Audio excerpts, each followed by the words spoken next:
ಬೆಂಗಳೂರಿನ ನಾಗರಿಕರೇ ಗಮನಿಸಿ, ಈ ಖಾತಾ ಬಗ್ಗೆ ಡಿಸಿಎಂನಿಂದಲೇ ಸಿಹಿ ಸುದ್ದಿ.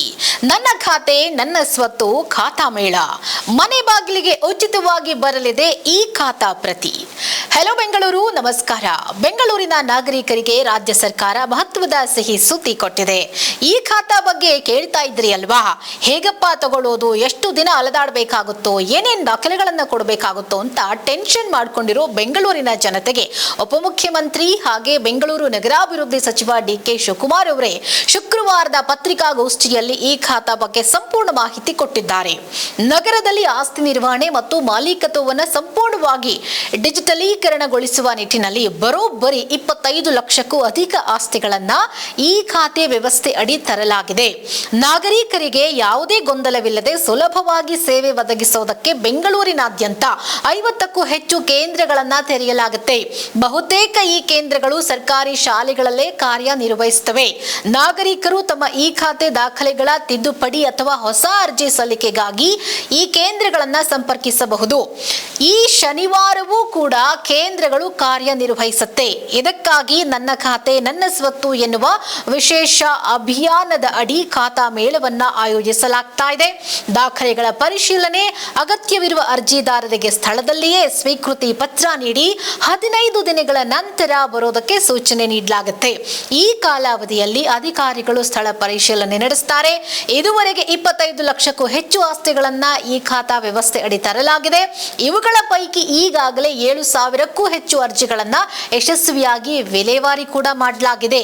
ಈ ಖಾತೆ ಪಡೆಯುವುದಕ್ಕೆ ಬಾಕಿ ಉಳಿದಿರುವವರಿಗಾಗಿ ಹೆಚ್ಚುವರಿ ಜಾಗೃತಿ ಕಾರ್ಯಕ್ರಮಗಳನ್ನು ಸರ್ಕಾರ ಯೋಜಿಸ್ತಾ ಇದೆ. ಸರ್ಕಾರ ಒದಗಿಸ್ತಾ ಇರುವಂತಹ ಪ್ರತಿ ಈ ಖಾತೆಯು ಕೇವಲ ಕಾಗದದ ದಾಖಲೆಯಾಗಿರದೆ ಅತ್ಯಾಧುನಿಕ ತಂತ್ರಜ್ಞಾನವನ್ನ ಹೊಂದಿರಲಿದೆ. ಪ್ರತಿ ಖಾತೆಯು ಜಿಪಿಎಸ್ ಸ್ಥಳ, ಆಸ್ತಿಯ ನಿಖರ ಆಕಾರ ಮತ್ತೆ ಅಳತೆಯ ಜೊತೆಗೆ ಪ್ರತಿಯೊಂದು ಫೋಟೋ ಮತ್ತು ಅಗತ್ಯ ದಾಖಲೆಯನ್ನ ಒಳಗೊಂಡಿರುತ್ತೆ.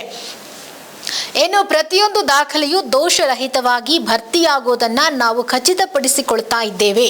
ಆಸ್ತಿ ಮಾಲೀಕರು ನೀಡುವ ಡಿಜಿಟಲ್ ದಾಖಲೆಗಳ ಜೊತೆಗೆ ಪ್ರತಿಯೊಂದು ಖಾತೆಯನ್ನ ಆಧಾರ್ ಕಾರ್ಡ್ಗೆ ಕಡ್ಡಾಯವಾಗಿ ಜೋಡಿಸಿ ಆನ್ಲೈನ್ನಲ್ಲಿ ಲಭ್ಯವಾಗುವಂತೆ ಮಾಡುವುದು ಈ ಒಂದು ಉದ್ದೇಶವನ್ನ ಸರ್ಕಾರ ಹೊಂದಿದೆ.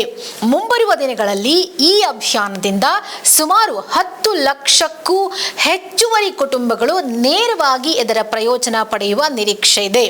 ಯಾವುದೇ ಗೊಂದಲವಿಲ್ಲದೆ ಎಲ್ಲ 25 ಲಕ್ಷ ಜನರಿಗೆ ಯಾವುದೇ ಶುಲ್ಕವಿಲ್ಲದೆ ಅವರ ಮನೆಗೆ ಈ ಖಾತೆ ತಲುಪುವಂತೆ ನಾವು ಖುದ್ದಾಗಿ ನೋಡಿಕೊಳ್ತೇವೆ ಅಂತ ಡಿಸಿಎಂ ಡಿಕೆ ಶಿವಕುಮಾರ್ ಭರವಸೆ ಕೊಟ್ಟಿದ್ದಾರೆ. ಅದಲ್ಲದೆ ಅಪಾರ್ಟ್ಮೆಂಟ್ ಆಸ್ತಿಗಳ ಸ್ವಾಧೀನ ಪ್ರಮಾಣ ಪತ್ರ ಪಡೆದ ಎಲ್ಲಾ 37,467 ಫ್ಲಾಟ್ಗಳಿಗೆ ಈ ಖಾತೆಗಳನ್ನ ತೆರವುಗೊಳಿಸಿ ವಿತರಿಸುವುದಕ್ಕೂ ಕೂಡ ಕ್ರಮ ಕೈಗೊಳ್ಳಲಾಗಿದೆ. ಮತ್ತೊಂದು ವಿಷಯ ಏನಪ್ಪಾ ಅಂತಂದ್ರೆ, ಕಂದಾಯ ದಾಖಲೆಗಳಲ್ಲಿ ರಸ್ತೆ ಎಂದು ನಮೂದಾಗಿರುವ ಆಸ್ತಿಗಳನ್ನು ಗುರುತಿಸಿ ಅವುಗಳನ್ನು ಕಾನೂನುಬದ್ಧವಾಗಿ ಹಿಂಪಡೆಯುವುದಕ್ಕೆ ಸರ್ಕಾರ ಕಟ್ಟುನಿಟ್ಟಿನ ಕ್ರಮ ಕೂಡ ಕೈಗೊಳ್ಳುತ್ತಾ ಇದೆ. ಕಾನೂನಿನ ಮೂಲಕ ಅಂಥ ಜಾಗಗಳನ್ನು ವಶಪಡಿಸಿಕೊಳ್ಳಲಾಗಿದ್ದು ಅವು ಕೇವಲ ಸರ್ಕಾರಕ್ಕೆ ಮಾತ್ರ ಸೇರಿವೆ.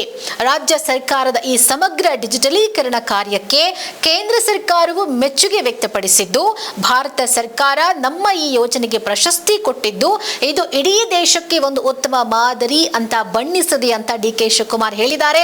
ಈ ಯಶಸ್ಸಿಗೆ ಕಾರಣರಾದ ಎಲ್ಲ ಅಧಿಕಾರಿಗಳಿಗೂ ಡಿಸಿಎಂ ಡಿಕೆ ಶಿವಕುಮಾರ್ ಈ ಸಂದರ್ಭದಲ್ಲಿ ಧನ್ಯವಾದಗಳನ್ನು ಕೂಡ ಅರ್ಪಿಸಿದ್ದಾರೆ. ಹಾಗಾಗಿ ಈ ಖಾತೆ ಬಗ್ಗೆ ಟೆನ್ಷನ್ ಬಿಡಿ. ಈ ಖಾತೆ ಪಡ್ಕೊಳ್ಳೋಕೆ ಏನೇನೆಲ್ಲ ಬೇಕೋ ಅದೆಲ್ಲವನ್ನ ಇದೀಗ ಡಿಸಿಎಂ ಡಿಕೆ ಶಿವಕುಮಾರ್ ಅವರು ಮಾಡೋಕೆ ಸಿದ್ಧತೆಗಳನ್ನ ಮಾಡಿಕೊಂಡಿದ್ದಾರೆ. ಈ ವಿಡಿಯೋ ನಿಮ್ಗೆ ಇಷ್ಟ ಆಗಿದ್ರೆ ನಮ್ಮ ವಿಡಿಯೋಗೆ ಒಂದು ಲೈಕ್ ಕೊಟ್ಟು ವಿಡಿಯೋವನ್ನ ಶೇರ್ ಮಾಡಿ. ಮತ್ತಷ್ಟು ತಾಜಾ ಸುದ್ದಿಗಳಿಗಾಗಿ ನೋಡ್ತಾ ಇರಿ ಪ್ರಜಾಕಿರಣ ವಾಹಿನಿ.